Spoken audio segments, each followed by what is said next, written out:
हेब द्वितीय ब्रिज भिड़ नियंत्रण पर तैयारी हेब द्वितीय ब्रिज। तेज ट्विन सिटी रे भिड़ नियंत्रण करने को नहीं राज्य सरकार नहीं बड़ पदक्षेप।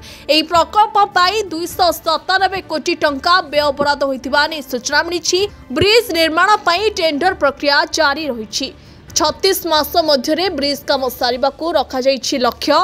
एने सोफिया फिरदौस को प्रश्न में लिखित उत्तर रखिंट पूर्त मंत्री। तेज जहाँ सूचना मिलूँ त्रिशूलिया निर्माण हेब द्वितीय ब्रिज भिड़ नियंत्रण पर द्वितीय ब्रिज तैयारी होगा नहीं मिली सूचना। तेज ट्विन सिटी रे भिड़ नियंत्रण रोकवा नहीं राज्य सरकार उठाई बड़ पदक्षेप। ए प्रकल्प पर 297 कोटी टंका व्यय बराद होती। तेज ब्रिज निर्माण पर टेंडर प्रक्रिया जारी रही। 36 मास मध्य ब्रिज काम सारिबा को रखा लक्ष्य। एने सोफिया फिरदौस प्रश्न में गृह लिखित उत्तर रखिंट पूर्त मंत्री।